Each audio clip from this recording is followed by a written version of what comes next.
All right, we are recording. Excellent. So today we are finishing up with command line.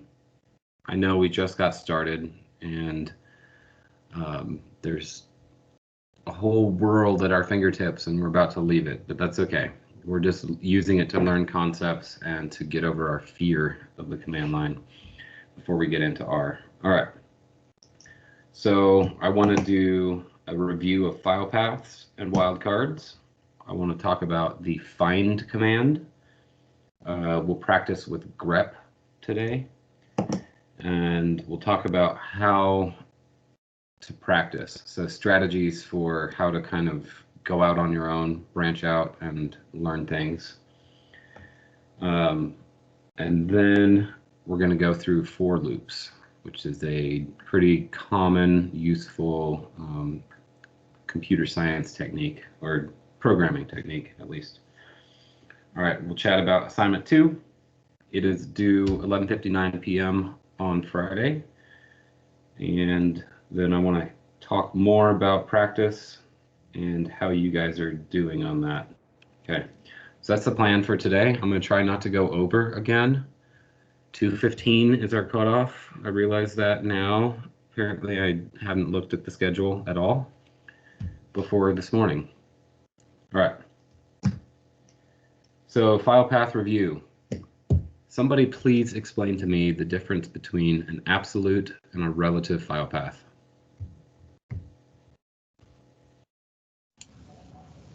I can take a shot at that. Great. So an absolute file path starts from the root of your computer and works its way to the actual file. Okay. Whereas a relative file path starts from the file and works its way backwards.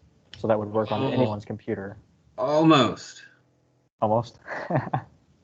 Isn't a relative file path where it's relative to where you are at the moment? Yeah, not necessarily the file of interest. That could be off somewhere else.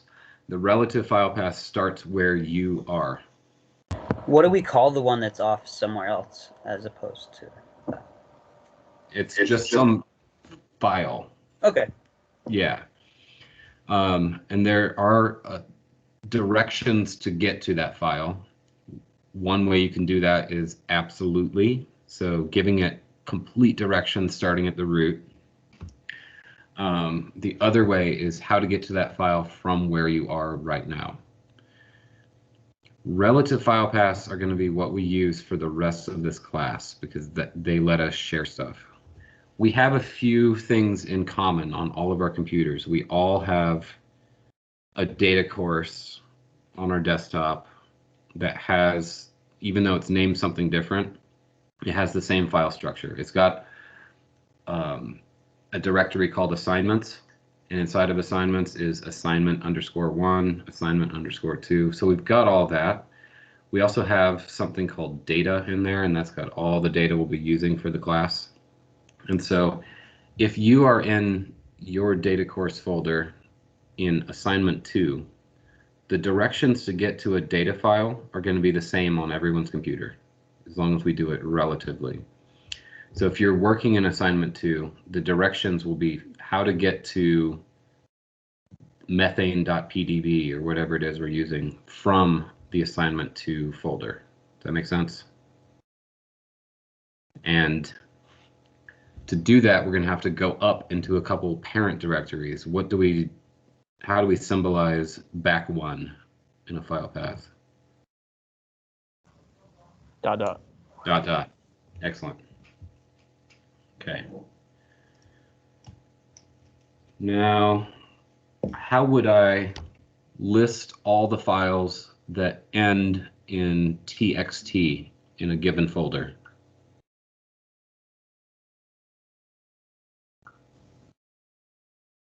Give the file path and then /star.txt or /star.txt. You're missing one. You can do it. Is it ls star.txt? ls space star.txt. Yeah, and whatever file path, then star.txt. So if you wanted to list all the files in your current directory, it would be ls space star.txt, and that would take care of it. If you wanted to list all the text files in some other directory, it'd be ls space the relative path to that file or to that directory, and then star.txt. Cool. Okay, now on week 2, let me share my screen with you. I had a little list of practice things here, practice using wildcards. Who can do this first one for me or tell me what you would do?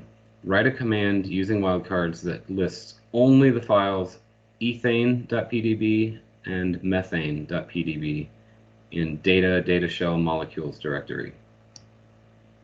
So we've all got that. You can work within your last name data course. I just want to list those 2 files using wildcards. I'm going to give you a minute.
All right, in about 30 seconds, I'm going to call on a random person to give me the answer.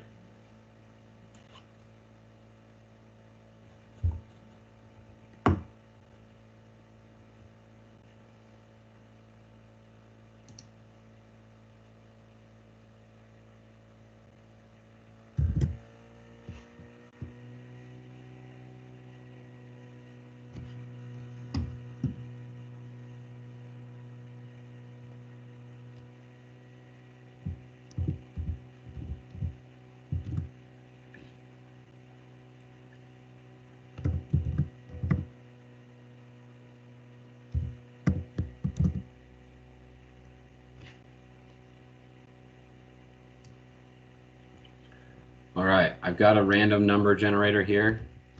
I'm going to sample from the numbers 1 through 11. And I'm going to take one sample of that. And the answer is 11. That is Tyler Hacking, alphabetically, according to your first name. Of course it is. I'm still catching up from the last assignment and don't think I have it set up quite like you do yet. Okay. Next random sample, number 9, Stephen Baldwin.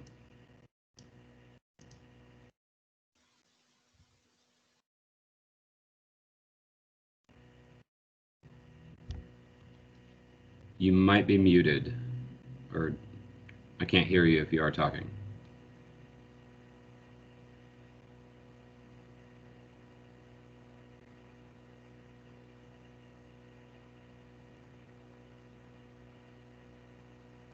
Hello, Stephen? I think he's talking because he's not muted, but I'm not hearing it either.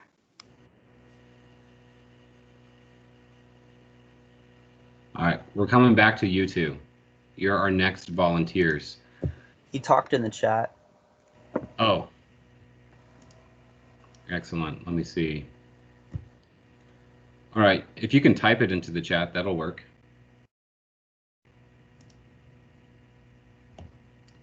Use star ethane. Okay, let's try that. ls star ethane.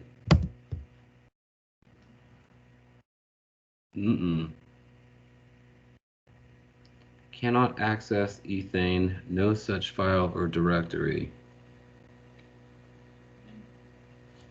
Here's what's happening. There's nothing called ethane. There's something called ethane.pdb.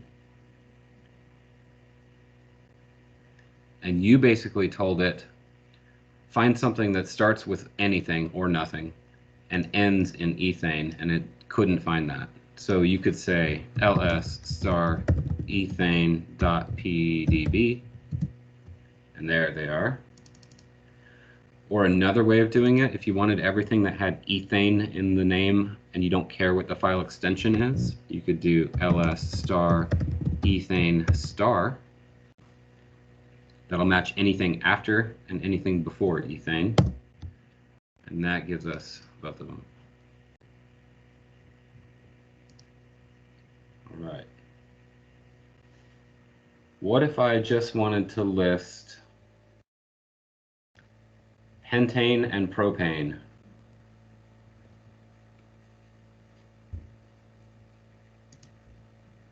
And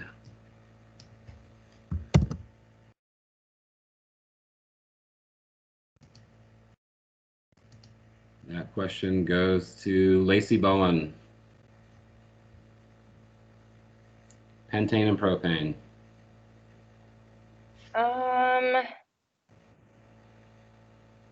not super sure. Does it have to do with the, and I forget what it's called, it's the straight up and down line? Nope, it's exactly like this last right here. We're looking at the wild card, that star. Okay, I'm not sure. What do both of those file names have in common that are different from every other file name? What were the two exactly? Pentane and propane. Pentane and propane. Oh, they both start with P. Great. Do any other files in here start with P? Nope. All right, so we could say ls p star. Pentane and propane.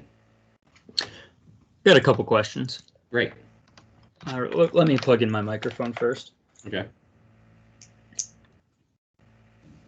Dr. Zahn, while we're waiting on that, could you print your working directory? Thanks. Yep. So I'm in, you can be in your data course last name. That's fine, because it'll still have data shell, molecules. That was my question is, when I list everything in my data shell, I don't have a molecules in there. I have creatures, data, many files, names, new text file, North Pacific Gyre, notes, pizza, scripts, solar, top 10 clients, and writing. You don't have molecules? But I don't have molecules. Does anyone else not have molecules? I have it. So I Okay, can't then, seem to Dalton. find data shell in my data file. Data shell is the directory. Yeah. So maybe I need to go back to data course outside of data course, my last name. It should be in data course your last name also. I've got data, but no data shell.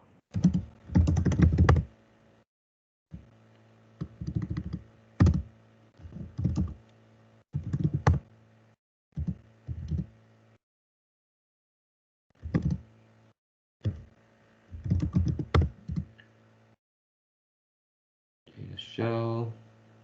All right, so if that's not working for you right now, just to avoid slowing things down, just go to the regular data course, so mine, to make sure that you have everything.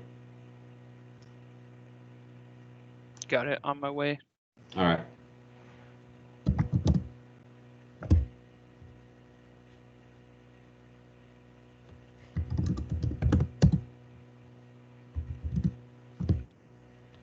All right, so we saw that ls p star will list all the files that begin with P and end in anything or nothing. What about ls p star ain star b?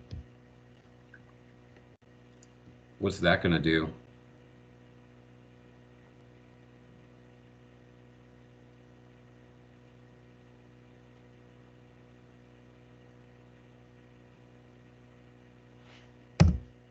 gives us those same two, but why? They all have all of those separate things, P at the beginning, A in the middle, and B at the end. Yep. They begin with P. Somewhere in the middle is an AN, and then the ending is a B. So you can see how you can really pack in these stars to match some pretty random stuff. There's an entire separate language we're not going to cover in this course called regular expressions. And it's a way of matching things with fuzzy logic and pretty neat. Okay. But as far as we are concerned, we're just going to be using the star, matching stuff that way. A star stands for 0 to infinity of anything. Dr. Zong, quick question. Yes. So why is it that before when you looked for ethane, you put the star and then ethane, and here you're doing P and then the star? Because I was looking for ethane and methane. Oh, okay. They don't both start with the same letter, so I wanted them to start with anything or nothing, and then just look for the ethane pattern. You can see it there, and you can see it here. By putting the star in the front, it means they could start with anything. Oh, okay. Yeah. Nice. So I can use this touch command. This just creates a file. Touch blah blah blah ethane blah blah dot pdb. If I look around, there's that crazy file, and I could say ls star ethane star, and it would list all three of those because it found that pattern somewhere in the file name. Okay, thank you. Yeah. If you didn't add that second star, would that mean that it has to end with that? Yeah. If I get rid of that star, it's not going to find anything because none of those files end in the word ethane.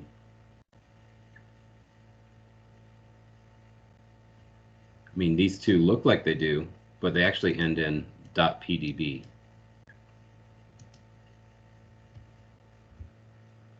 I'm going to remove that crazy file. Okay.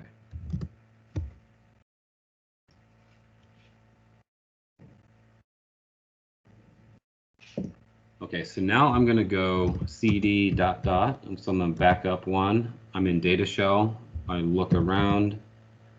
Molecules, creatures, data, many files. From here, so from data shell, I want to find all the .txt files. So find.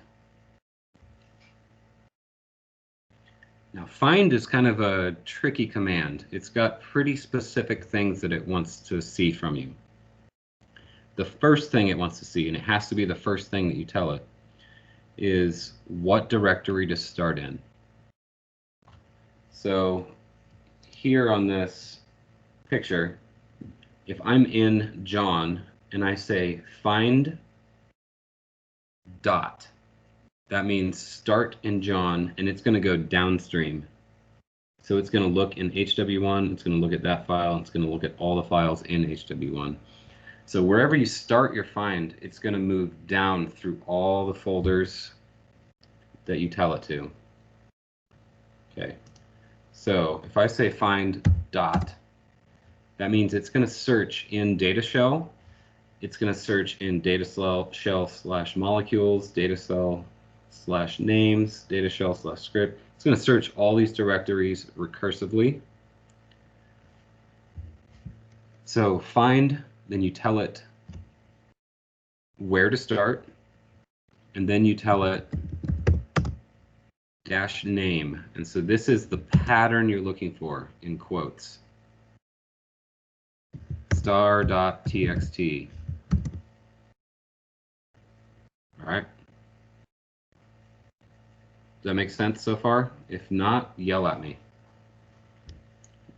There's three parts here. Find, start where, and then what to look for in those files.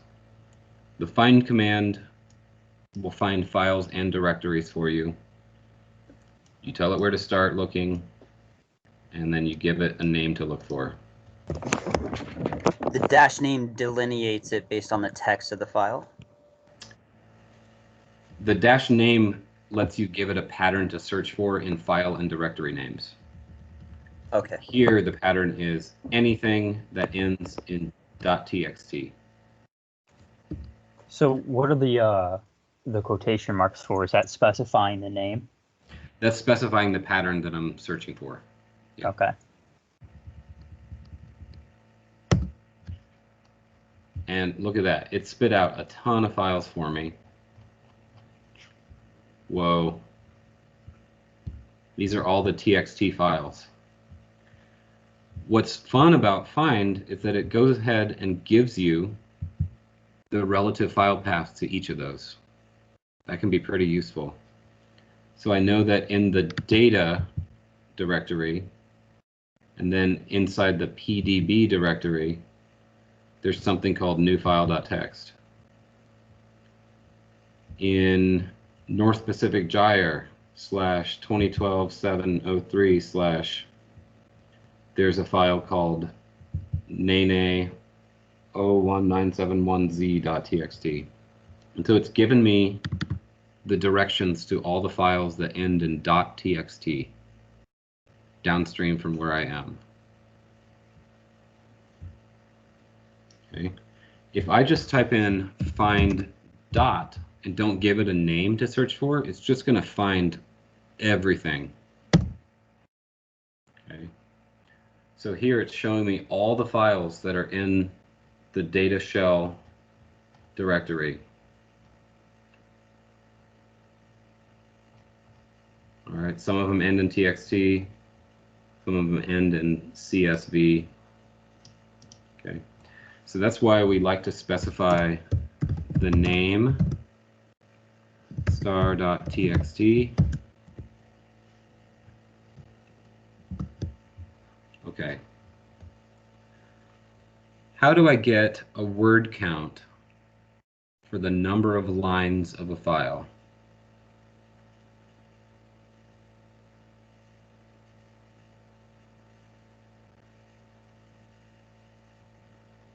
Is that the WC-L and the WC. WC-L and then the file name or file names that you want. Okay. It's a bit limiting though, because it's just showing me all the TXT file number of lines that are here in this directory. It's not searching inside of creatures or data or many files or names, any of that. It's just showing me new file.txt, notes.txt, top 10 clients.txt. Okay, client names.txt. Dr. Zahn, are you still sharing your screen? Is anybody else not seeing shared screen? Oh, Yeah, I can't see it. Me. Crap. How about now? Yep, that's great. Thank you. Sorry.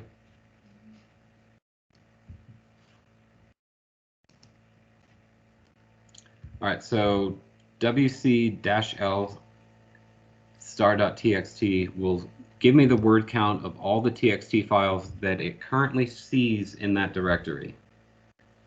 But it's not going to go in to creatures and search, or data, or many files, or any of that. Where are you right now? I am in data shell. Let me show you, PWD. So I'm in data course, data shell.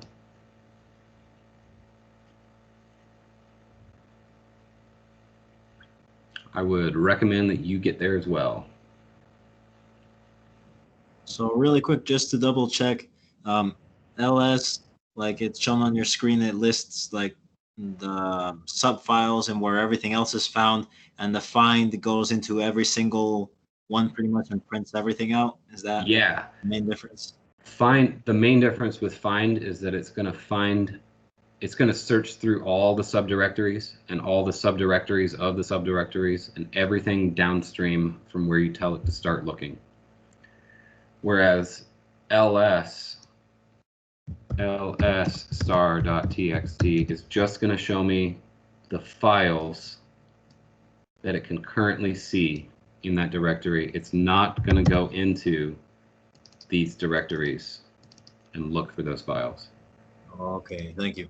Yeah, so find dot means start here in data shell, look through everything for anything that has a name star.txt. And you can see that it's showing me stuff that's in subdirectories, within subdirectories, within subdirectories. So it went into many files, went into something called 046, and then data, and then it found a file called 046.txt. So how would I list the number of lines in all of these files?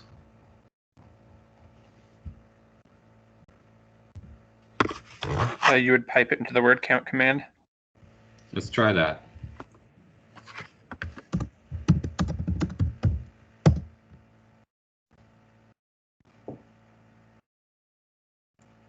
What on earth does 636 mean? Would that be you have 636 files that end in txt? That's exactly right. Because we piped the output of our find command. This was the output. It doesn't know anything about what those are. It doesn't know that they're files. It just spits out the output onto the screen, and then we counted the number of lines of that output. That means we found 636 files that end in txt within all our subdirectories. So that didn't quite work. Didn't do what we were wanting. So instead of piping it to wc-l, which could be useful if you just wanted to know the number of files that ended in txt, there's another little flag we can give this. Exec.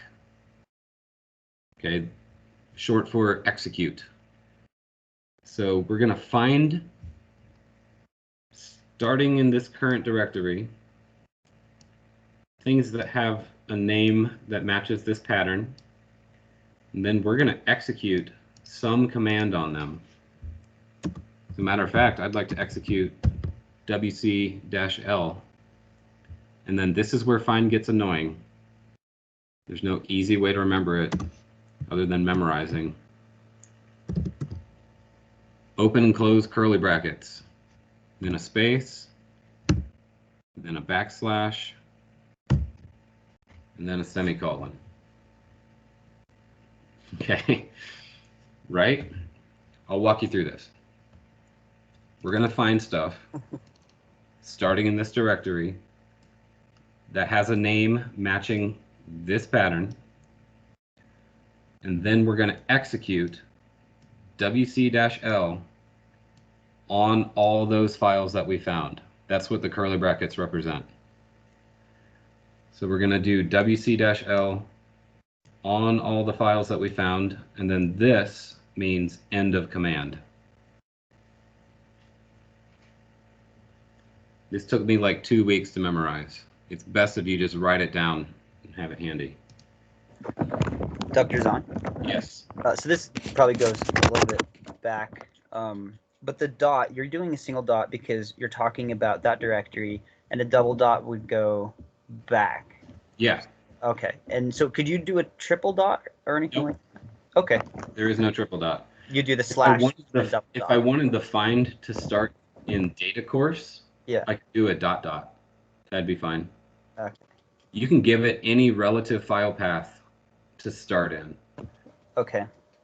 I was trying to figure out the navigation. That's where I'm totally stuck. What most people tend to use find, the way they use it is they navigate to the directory they want to search, and then they just say find dot.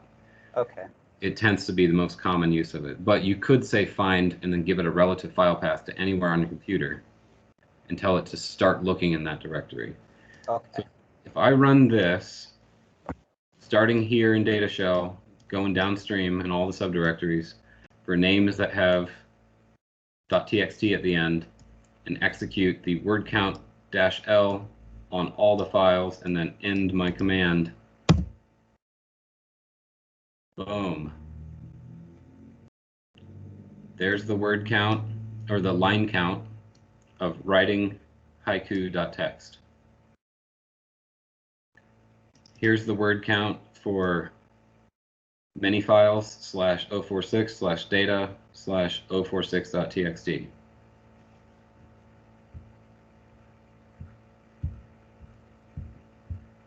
Okay.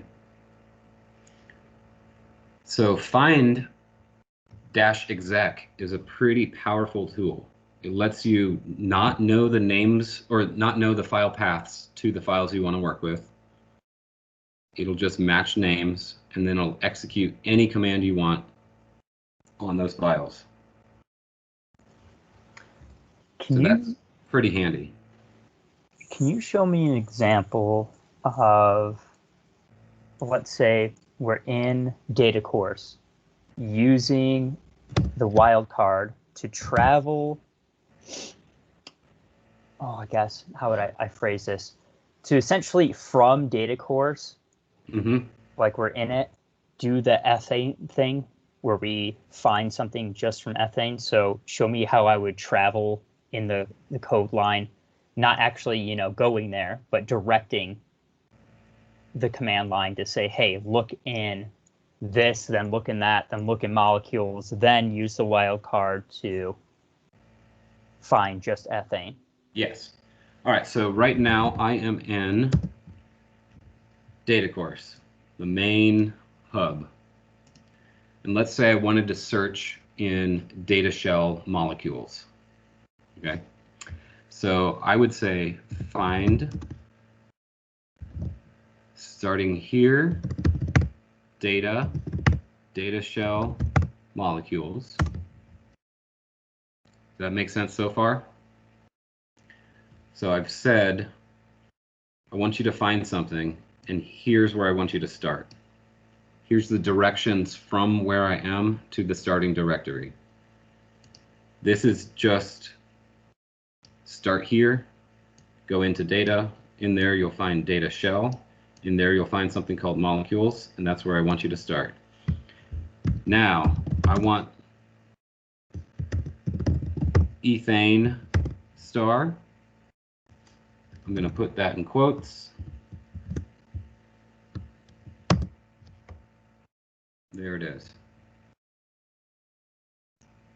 Did I get you? And note what it did is it sent me the entire relative file path. That's a very useful feature of this. Now I could say execute word count L on all the files that you find there that match that pattern. Okay. And then end the command. Methane has 9 lines, ethane has 12. How would you go from here, I guess, and show what it showed before, what it just said, ethane and methane? Instead of executing word count, I could just execute ls on all those files and end the command. What you can't get it to do is just say methane or ethane. Okay. It's going to give you the path to it. So you have to be in molecules first before it'll just say ethane and methane. Yeah. Otherwise, it'll say, hey, this is how I got there. Right. Okay. Yeah. Because technically, in this data course directory where I am, there is nothing called ethane.pdb or methane.pdb. They don't exist. But there is a file called ./data/datashell/molecules methane.pdb. Does that make sense?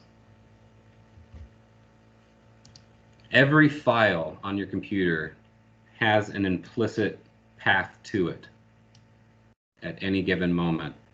It's just a shortcut to where if I'm in data shell molecules, and I say ls star ethane star, it's just a shortcut saying those are here. That's the only reason it's not showing the file path to them.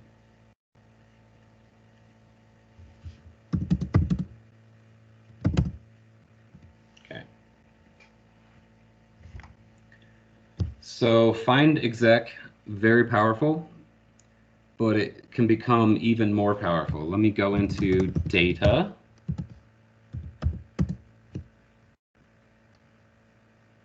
I'm going to look at this small fungi.fastq head small fungi1 r1.fastq, and I'm just going to randomly pull a little bit of sequence from one of these. I'm going to copy that. Okay. So now what I can do, go back to data course, and I can search for any .fastq files that contain that sequence. So I can say find, starting here, name, then paste in the sequence of interest, whatever it may be. Okay. Nope, that's wrong. Name star.fastq. That's the name of the file. And then I can say execute grep, looking for that pattern on all the files that it finds and in the command. Okay, so we've combined the find command with grep. Remember, grep searches within files. Find finds files by name. So I'm looking for any of these DNA sequence files, these .fastqs, and when it finds those files, it's going to actually run grep on each one of those, looking for this pattern, and it's going to spit out those lines for me. Oh, wow. It found a bunch of them. Let me show you a neat trick. You won't know about this unless you had read the grep help page. But if I give grep the -l parameter, that little flag, instead of spitting out the line, it'll actually just give me the file name. And so here, this is going to show me all the files on my computer, starting at this directory, that have a line somewhere in there that matches this DNA pattern.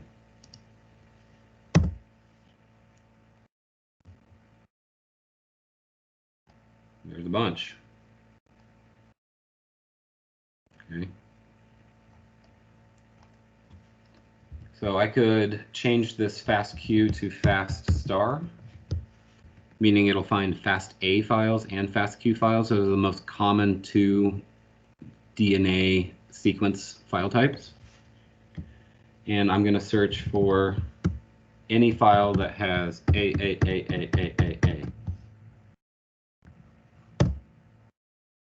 Oh, that's a bunch of them. What if I throw in a few more A's? Dang.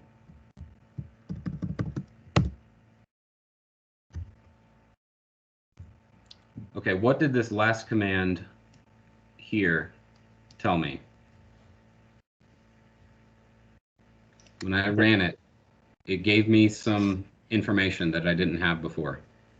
There's nothing there with that. Yeah. I don't have any DNA sequence files that have that pattern in them. Please note that this only took like half a second to run. It just searched through many megabytes worth of files in half a second and told me, nope, couldn't find that anywhere. This is really fast, really powerful combination. So I think it's question number 6 on your assignment 2. It's going to require you to use find exec. Okay. It's going to require you to give it a pattern for file names to search through, and then run something. Okay. Any questions about find How would you practice this?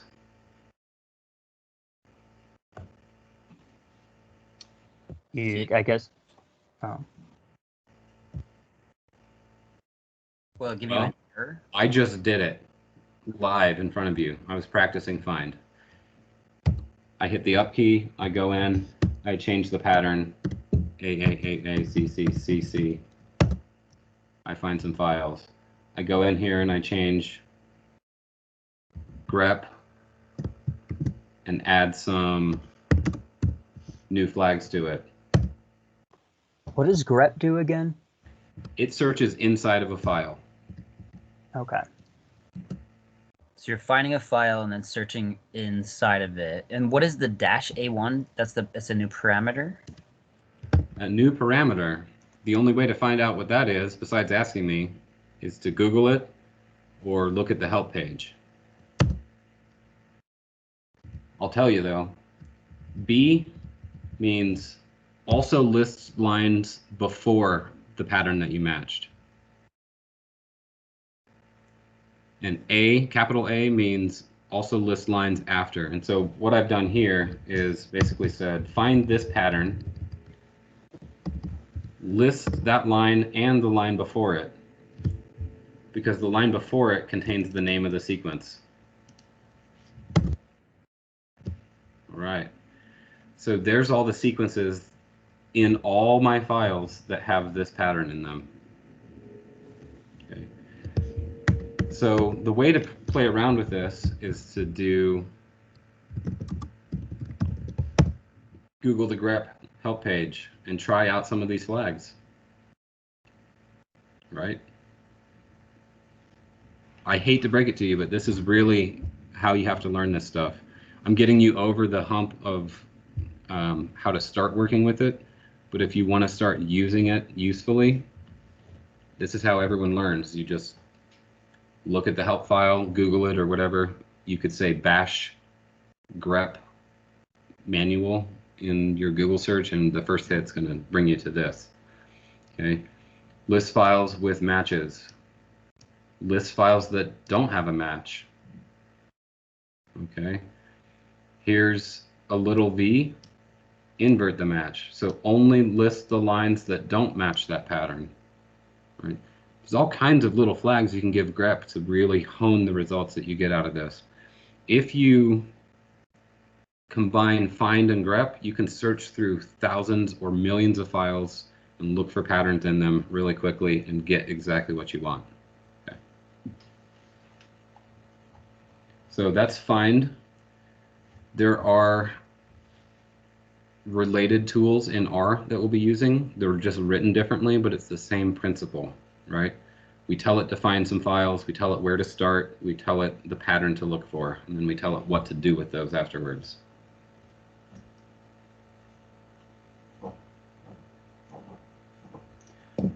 Let's practice grep a little bit, because it's a bit. So let's go into data, and we'll just start there. Okay. Trait data by genus.csv. Sure. Why not? Let's look at that first 10 lines of that file. That's head. Just to see what's in there. We've got genus, WD, max D, max growth, mean growth, and mort. And then we've got a genus here. Here we've got whatever WD is. Imagine this is, I'll just copy it and open it up. We're looking at a spreadsheet.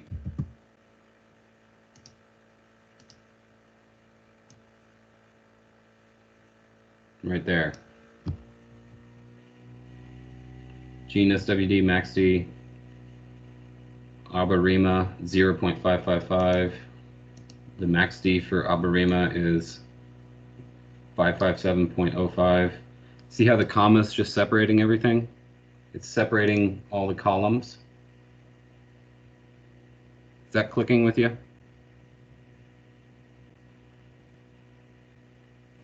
Yep. A little bit, maybe? So far, it's all right. Okay. .csv is commonly used to represent comma-separated values. And so when you're working with data, especially big data, we don't actually store them in spreadsheets like Excel like this, because it makes your file like 4 times the size it needs to be. There's a bunch of other stuff. Excel can change numbers into dates, it can change gene names into dates and just mess with you. And so we store it in text because it's smaller and it's easier for a computer to read.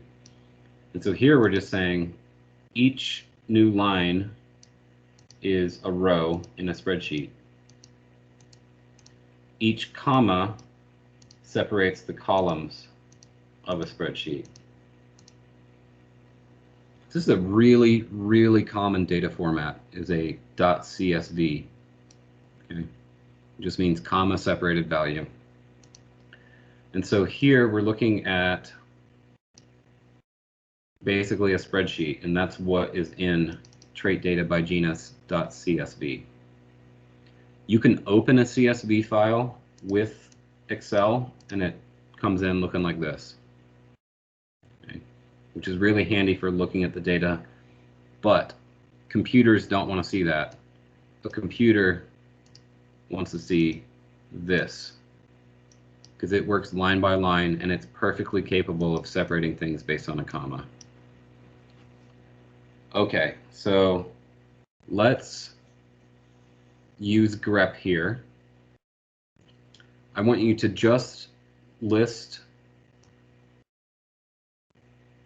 these 2 lines from the trait data by genus.csv file. How would I just show those 2 lines using grep?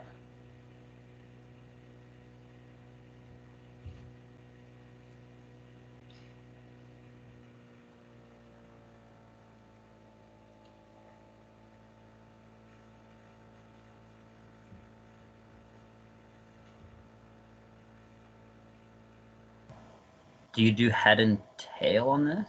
Nope. I want to use grep for it. Okay. Because I don't know ahead of time where they're found.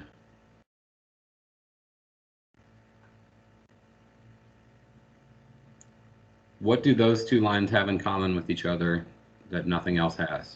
They both start with AC and then A. I guess there are others that have that too. ACA? ACA. Yeah. So how does grep find those? Well, grep wants a pattern in quotes.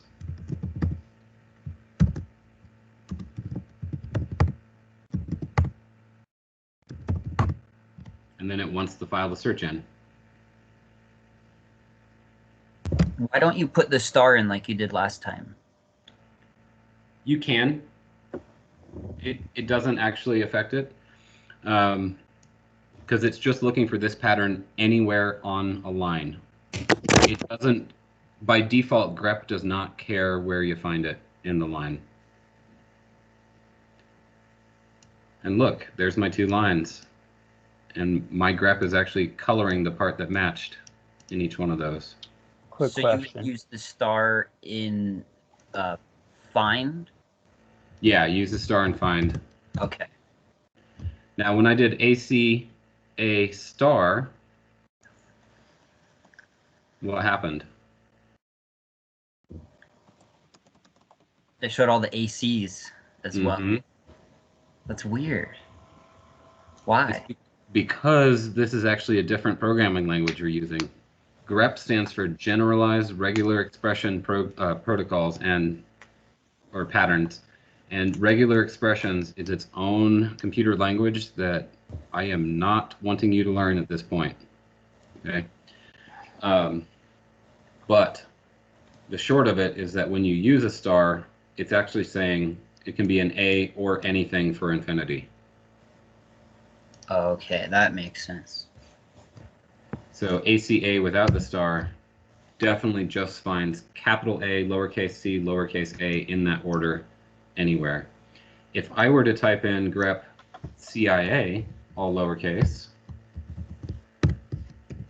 And this is how you practice with grep, just by trying shit. There's all the lines that have CIA somewhere in there.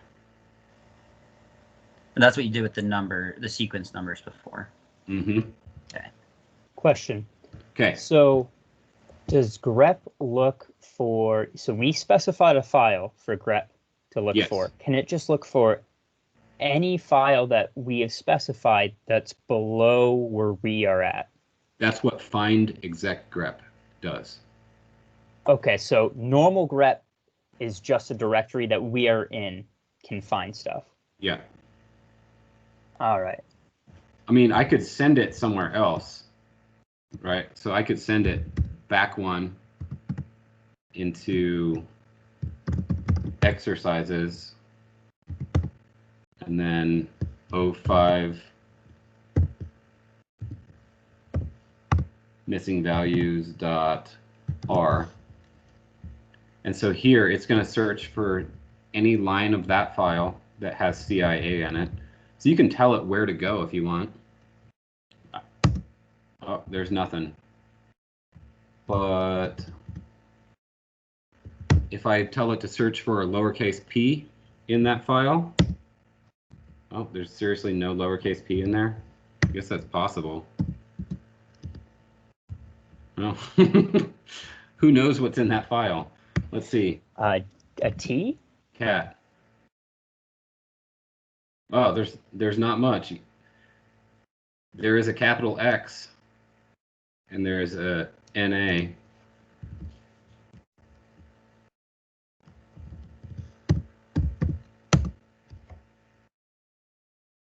Okay, so picked a bad file to try that on. Yeah. So that's saying grep as in search for something that says NA in our parent directory, and then go back into exercises, back into missing values. And that's where we want to search for anything that has NA specifically, and it's going to pull that up. Yep. How is that different from How's find? That different from what? From find, where you're just finding something that you would specify MA, where you type in name and then. Oh, it's different in that we have to know the exact file path to this file and have to have the name of that file ahead of time. What if I wanted to search all of my .r files for is NA? I could say find ... exercises. Okay. Name is star.r. Then I could execute grep NA on all those files and then end it. So the difference here is that it gives you more flexibility. I don't have to know ahead of time what all my .r files are named, and I don't have to type in grep one line at a time over and over and over. I can do this on thousands or millions of files. Yeah, so it seems like find's just way more useful than grep. Find in combination with grep is very, very powerful. Yes. Grep has its place, right? If I just want to look in one file and I happen to know the name of that file, then you wouldn't want to mess with find, you know? Okay. Because I know the name of it. It's going to return the lines that have that. If I gave this a lowercase v flag, what's that going to do? Everything, it's like inverse, was it? Yep, it inverts it. So it's going to give me all the lines that don't have NA on them in that file. There's that one, there's that one, and there's that one. Wait, but Dr. Zahn, they do have NA. It's not capitalized, though. Yeah, capitalized matters.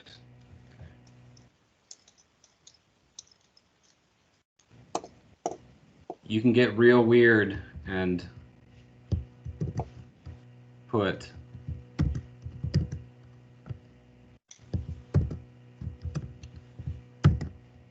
Oh. So that's saying you can search for both the capital and the lowercase. Yeah, both capital and lowercase. But that's regular expressions. It's crazy. If you're going to be a bioinformaticist and make 150K doing this stuff, then you're going to want to know those. But for right now, let's be cool about our searching and let's keep it to simple stuff.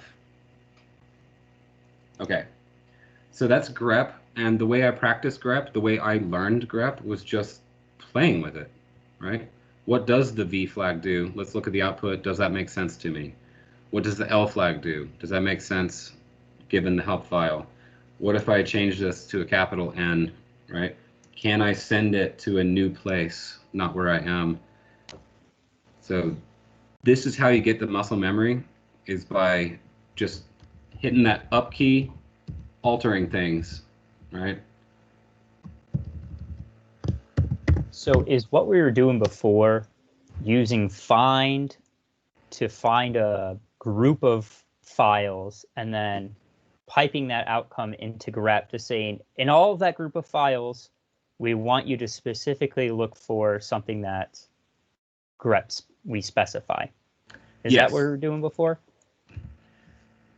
We are finding any file starting in our exercises folder, which is back one, that ends in .r, and then searching each one at a time for this NA pattern. Okay. What this brings us to, if we're ready to move on a bit, is a for loop. So for loops, this is the first real programming idea that we're going to cover in this class. A for loop is a way to iterate and repeat the same action on a bunch of files or a bunch of anything over and over and over. Let me show you how they're written. For, and then I give it a variable name, anything I want. I like to use just the letter I, but you'll see it listed as foo in online tutorials a lot. For dat, for your mom, in star.txt. Okay, so I've given it a variable name, and then I've given it a list of things to loop through. So let me take a look here. Do I have any? Yeah, I've got some txt files. ls star txt. Cool. So I've got a bunch of txt files here in my data directory. So I can say for your mom in star.txt, semicolon. That means end of line. Do. Then what do I want to do to each of those files?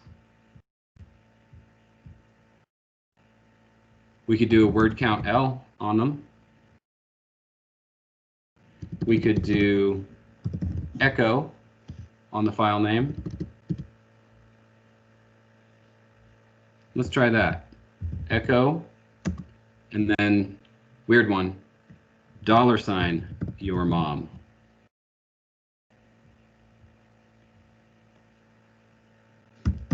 And then done. Okay. This is the basic idea behind any for loop, is you want to give it a list of things to loop through. Okay. And you want to give it a variable name. Currently, our variable name is going to be your mom, all one word, lowercase. So the first time through this loop, it's going to find the first .txt file, which in this case will be 2114.txt.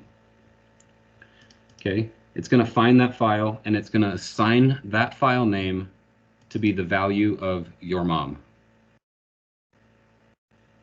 So it's just like saying x equals 3, right? Your mom equals 2114.txt.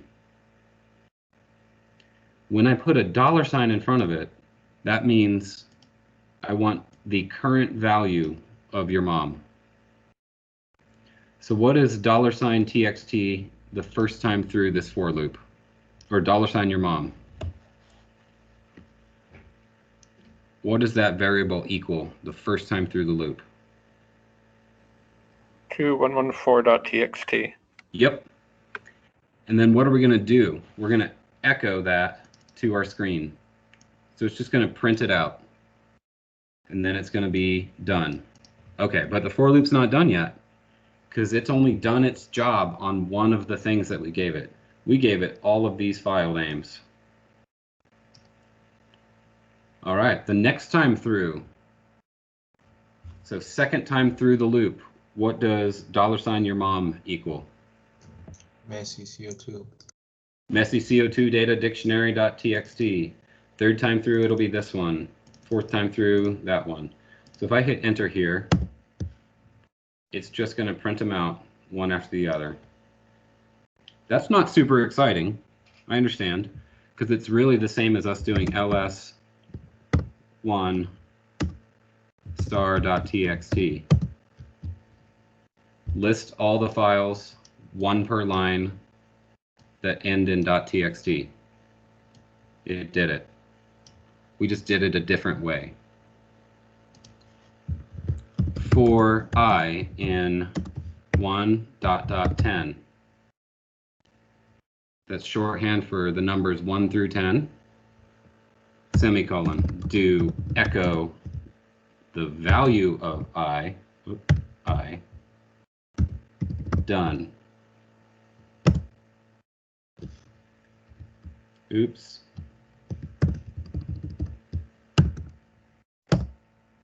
Got to put it in curly brackets. So each time through the loop, the value of I changed its value. First time through it was 1, second time through it was 2, third time through 3, and so on. I don't have to just do one command here. I can say echo the value of I, sleep for 2 seconds, done.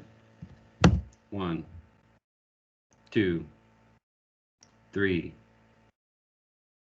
This is more exciting, right? Okay, I'm not gonna lie, I'm totally lost. That's what good. does for do?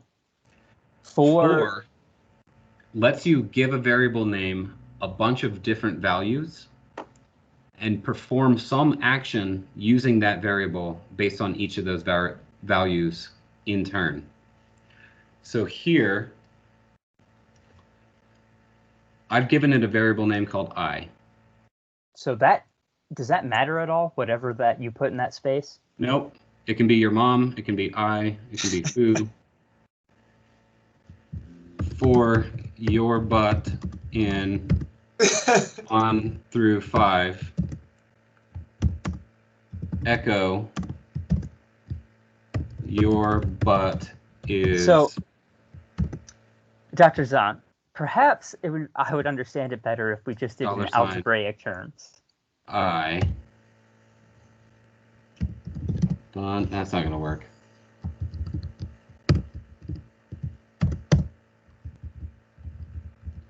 You want algebraic terms? Yeah, so could you do 4x? Why not? Okay, so 4x in 1 through 10.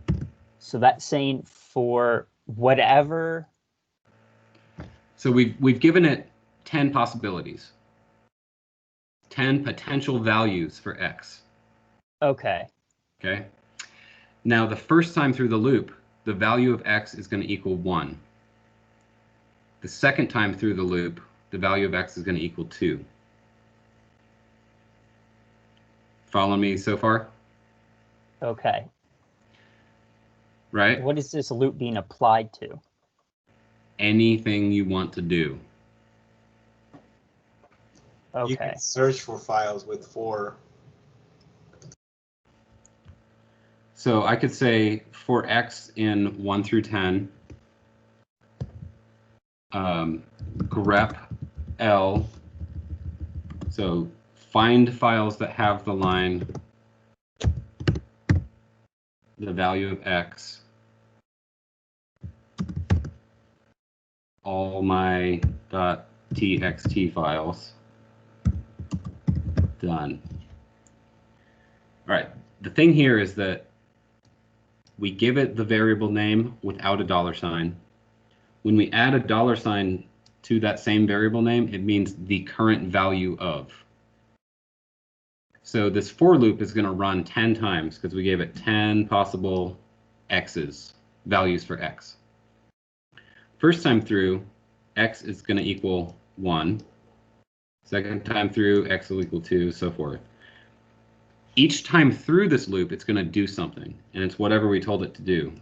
Here, I'm saying each time through the loop, I want you to run grep-l and look for the current value of x in all of my txt files. So would that be the first time through saying, hey, I'm going to show you all the txt files that have 1 line, and then the next time through 2 lines? Nope, that have the number 1 somewhere in the file. Okay. And then the second time through, I'm going to show you all the txt files that have the number 2 somewhere in the file. Of course, it's not going to like it.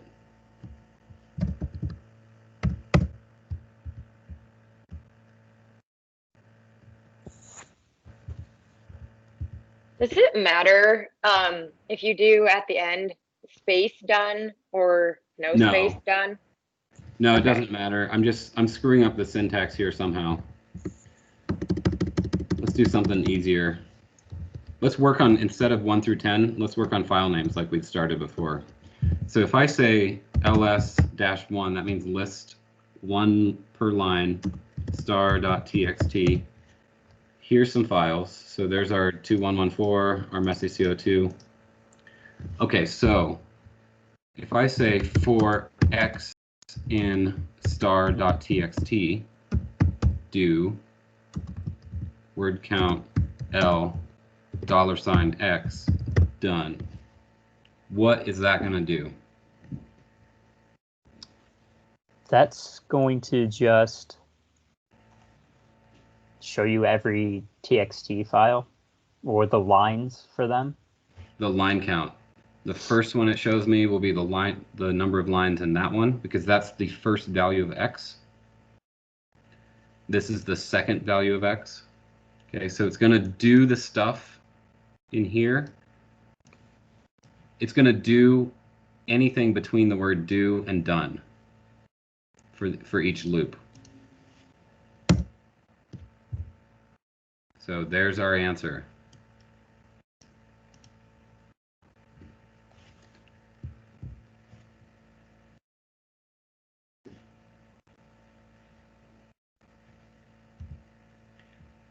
Let me add something else here. So before done, I'm going to say sleep for 1. What's the sleep command do? It just waits. Pauses. Yeah, it just pauses everything for 1 second there. So each time through, it's going to look at the current value of x. It's going to give us the word count line, and then it's going to pause for 1 second. So if I run this,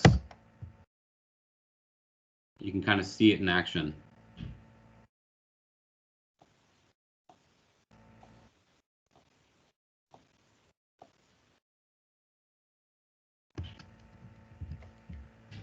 Sleep 1, echo the value of x, done.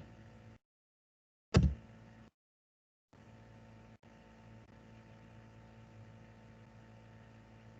it's giving us 2 lines every second.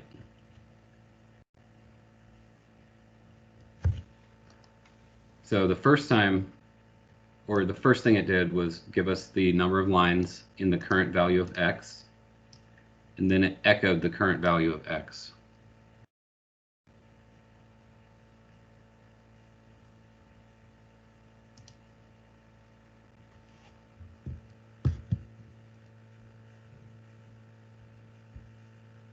Making any sense?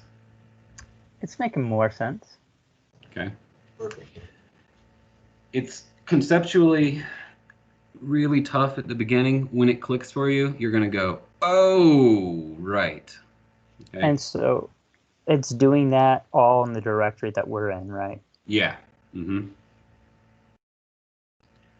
So a for loop, honestly, the command line terminal is one of the hardest ways to write a for loop. It's much easier in R, and we'll see that, but I want you to understand the concept. Maybe if I show you in R, it'll be a little bit easier. All right, can you see my R terminal? All right, so I can say for I in 1 through 10, I plus 3. All right, what's that going to spit out for us?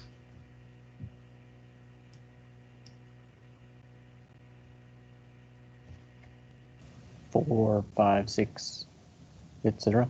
Yeah. All the way to 13.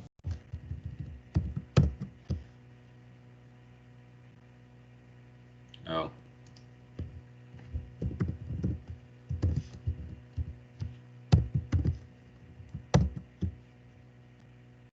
Four, 5, 6, 7, 8, 9, 10, 11, 12, 13. Why? Somebody explain it. So this looks like it's... Explain it. All right, so we're starting off, we're saying we have an I. Mm-hmm. And it's starting off at 1, because we said 1 through 10. Yeah.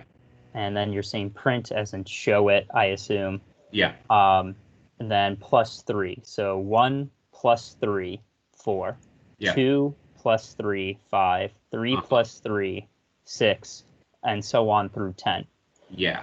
But so far we've only done something like numbers. Can you throw in something that's not a number in that 1 through 10 spot? Anything you want, any list you can imagine, or any list you have. So I've got something built into R called letters. It's a variable that's just kind of built in. And look at that. It's just a list of all the letters, 26. Okay. So I can say for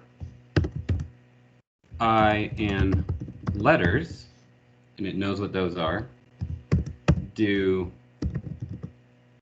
paste I and your mom.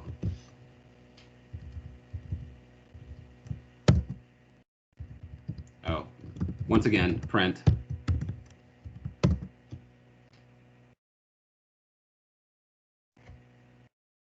Okay, so what would it do if we did for I and letters and then did print I plus 3? Would it show four, Well, A5? I've got a question for you. What is the value of A plus 3? Nothing. You can't add a letter and a number. They're non-compatible variables. Yeah, unless A is a variable it knows about, it's going to give you an error. Yeah. Let's see. So this is the basic idea of a for loop. Our R code is doing the same thing. It's just written on one line. And we're saying for some variable in some list, whether it's numbers or a bunch of file names or whatever, we're going to do something on the current value of that variable, and then we're going to end. So that's exactly what's happening here. For I in letters, do paste the current value of I next to your mom.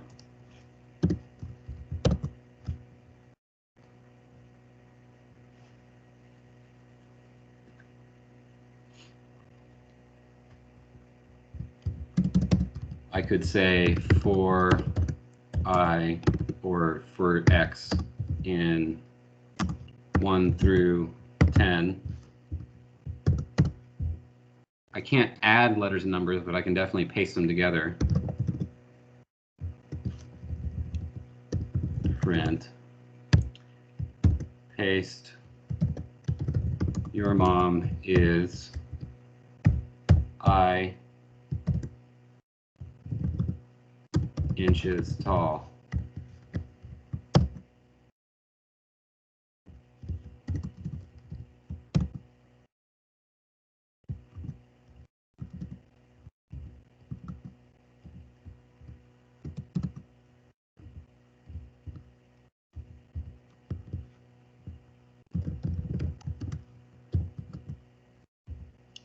Come on now.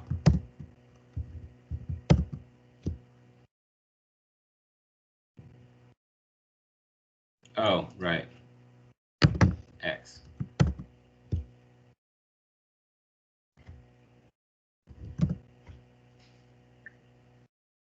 All right, so I'm pasting together this little character string and then the current value of X and then the character string inches tall. And so this is our output the first time through.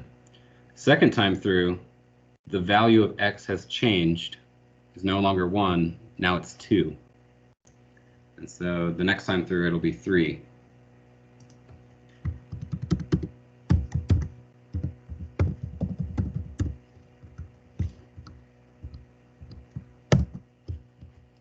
I can give it any list that I want of potential values for that variable. It's going to loop through whatever commands I give it, and each time through, it's going to change the value of our variable. What does the C represent? Concatenate, I'm sticking them together. Okay.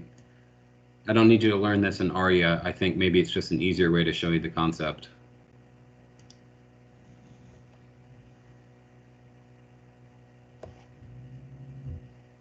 Okay. Questions about for loops. This was the last thing I wanted to cover in the command line. You don't need to do it for your homework, but you do need to understand the concept of what a for loop does, because R is going to be doing them a lot. In every programming language, for loops are an important thing.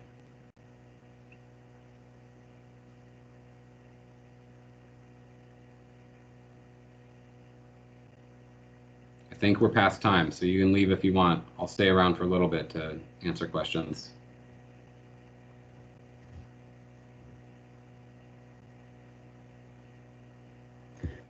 How should we reach out to you for help when we're stuck? On the Teams channel, just at my name, and it'll send me a notification.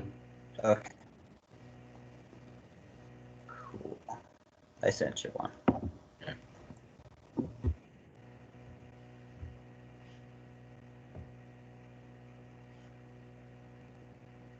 No questions? Nothing? This is all perfectly clear to all of you? I somehow doubt that. So please let me know. When I figure out what to ask, I will. Yeah, it's like, do I understand enough to ask a question about what I don't understand? Okay. Yeah, I know what you mean. I do. Did this make sense? Yeah. Yes. Okay, that's all I need from you at this point. What does the I again represent? Instance? No, it represents whatever the hell you want it to be. It's a variable name. That's the X. Okay. Yeah. Yeah, okay. So, I mean, we could do QWERTY there, and it's going to be the same as long as we type in QWERTY right there. We get this exact same results. All right, so would whatever you're putting in there then start mattering when you're doing multiple variables? Is that why you even need it in the first place? Yeah, it will matter for Okay. sure. Traditionally, I use I a lot for this because that's what online tutorials tend to use. And so if you're looking up help, it's less confusing for you because most of them, especially in R, I has been a traditional variable name for loops because it's short for iteration. So for this iteration of all these possible letters, I want you to paste that version of the iteration and your mom. Since letters is built in, it's a variable that we already know about, or R already knows about, that's fine. But I could also say 1 through 10. Right? And so there it is. Each time through the loop, it's going to alter the value of I sequentially. All right. Makes a lot more sense when you call it an iteration. Okay, yeah. So for the iteration of 1, everything after this that you command it to do, like in the command line do that. For the iteration 2, also do that. For the iteration of 3. And right here, first iteration through, it's going to be, the value of I is going to be 1. Second iteration through, the value of I is going to be 2. And that's why when we did for iteration in this list, 1 through 10, I plus 3, first one is going to be 4, second one's going to be 5.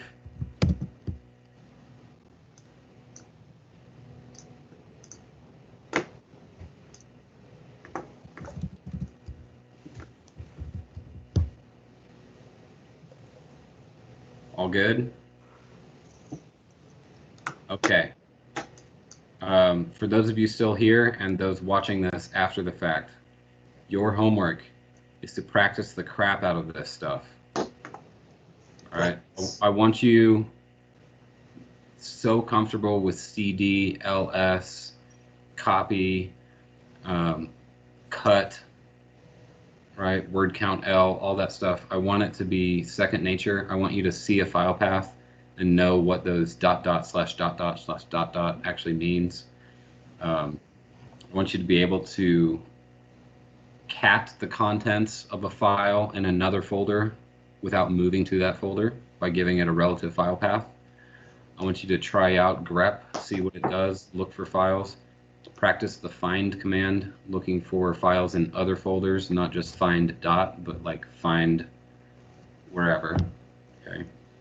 Just do this stuff over and over, seeing what happens and looking at the output. Okay.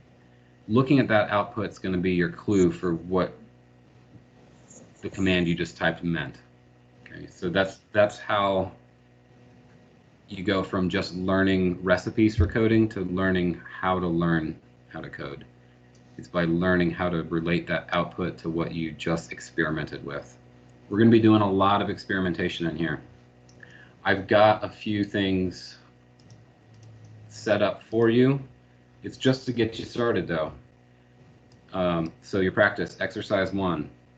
Without doing this, can you tell what that command cd data is going to do?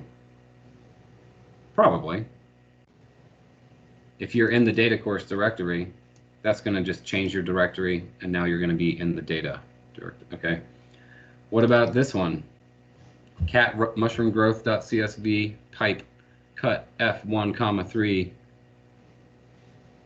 d comma pipe sort pipe unique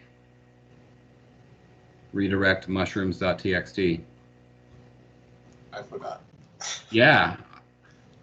I've been doing this for years and years, so I could probably tell you what it does, but the only way for you to see is to copy that, paste it in, and look at the output.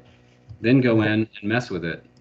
Instead of f1 comma 3, try a 2 3, or maybe a 2 comma 1. Okay.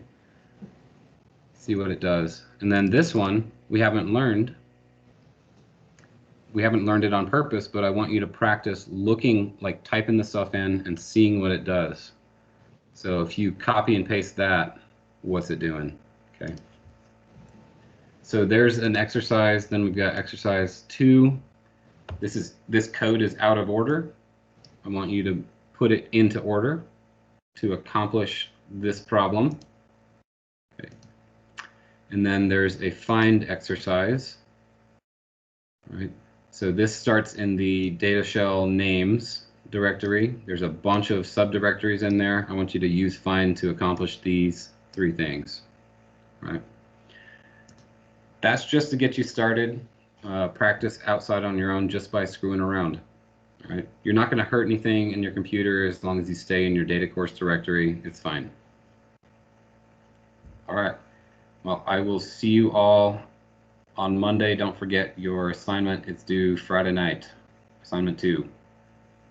All right. Thank you. Later.